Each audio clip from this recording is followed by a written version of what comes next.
Bollywood actress Aishwarya Rai ও আরাধ্যা বচ্চনকে দেখা গেল রবিবার রাত্রে মুম্বাই বিমানবন্দরে।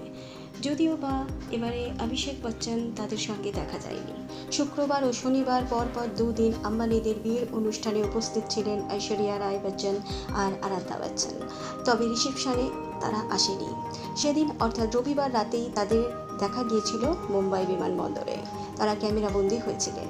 রবিবার বেশ রাতের দিকে মুম্বাই এয়ারপোর্টে ক্যামেরাবন্দি তারা হলেন এবং সবাইকে অবাক করে এবারেও অনুপস্থিত ছিলেন অভিষেক বচ্চন। কালো রঙের পোশাকে খোলা চুলে দুজনকেই লাগছিল ভারী সুন্দর। চেহারার অনেক মিল আছে তা স্পষ্ট হয়ে গেল। আস্তে আস্তে মায়ের থেকেও সুন্দরী হয়ে উঠবেন আরাধ্যা বচ্চন। বচ্চন পরিবারের ছোট নাতনি আস্তে আস্তে লজ্জা পেতে শুরু করেছেন, কিন্তু তার মধ্যে ভদ্রতা সভ্যতা প্রচুর মাত্রায় রয়েছে।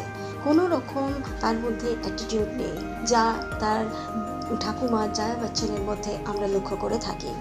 মা মেয়ে মিলে যাচ্ছেন কোথায়? সব সম্ভবত ছুটি কাটাতেই গিয়েছিলেন তারা। এক্ষেত্রে অভিষেক বচ্চনকে পরে যোগ দেবেন তাদের সঙ্গে? বিভিন্ন তরফ থেকে বিভিন্ন রকম প্রশ্ন উঠে আসছে। তাদের ঐশ্বর্য মম হিসেবে পারফেক্ট। ঐশ্বর্যকে দেখতে খুব সুন্দর, তার থেকেও মেয়ে যত বড় হচ্ছে ঐশ্বরিয়ার থেকেও দেখতে খুব সুন্দর হবে। ঐশ্বরিয়া আর আরাধ্যার মধ্যে কোনো রকম পার্থক্য তারা লক্ষ্য করতে পারে না। আরাধ্যার মধ্যে কোনো অ্যাটিটিউড লক্ষ্য করা যায় না, যেটা তার দিদিমা বা ঠাকুমা জয়া বচ্চনের মধ্যে দেখা যায়, বা পিসি শ্বেতা বচ্চনের মধ্যেও দেখা যায়। ভিডিওটা ভালো লাগলে একটা সাবস্ক্রাইব করে দেবেন। ততক্ষণের জন্য টাটা।